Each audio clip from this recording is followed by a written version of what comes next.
జీవితంలో ఏదో ఒక సమయంలో ఎక్కుళ్ళు అనే సమస్య రానివారు ఉండరు. మామూలుగా వచ్చి దానంతట అదే ఆగిపోతే పెద్ద సమస్య కాదు, కానీ పదే పదే వచ్చినా లేకపోతే ఎక్కువసేపు వేధిస్తున్న ఇబ్బందే. ఎక్కిళ్ళు రావడానికి ప్రధాన కారణం డయాఫ్రమ్ యొక్క అసంకల్పిత సంకోచం అని చెప్పుకోవచ్చు. ఇది ఊపిరితిత్తులకు అలాగే పొట్టకు మధ్య ఉండేటువంటి కండరంగా చెప్పుకోవచ్చు. ఈ కండరానికి ఏదైనా ఇబ్బంది కలిగినట్లయితే అది అసంకల్పితంగా సంకోచించి ఎక్కిళ్ళకి దారితీసే అవకాశం ఉంది. అతిగా తినటం వల్ల కానీ లేకపోతే తొందరగా కంగారుగా తినటం వల్ల కానీ ఎక్కిళ్ళు రావచ్చు అని చెప్పి తెలుస్తోంది. అలాగే కారంగా ఉండే ఆహారం, మసాలాలు వంటివి తినటం వల్ల గ్యాస్ ఏర్పడి అది డయాఫ్రమ్ను ప్రేరేపించి ఎక్కిళ్ళకి కారణమయ్యేటువంటి అవకాశం ఉంది.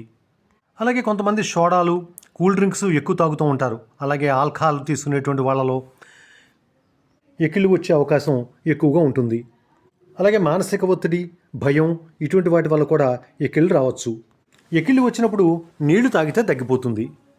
కొంతమందికి తేనెను సప్పరించడం వల్ల కూడా తగ్గే అవకాశం ఉంది.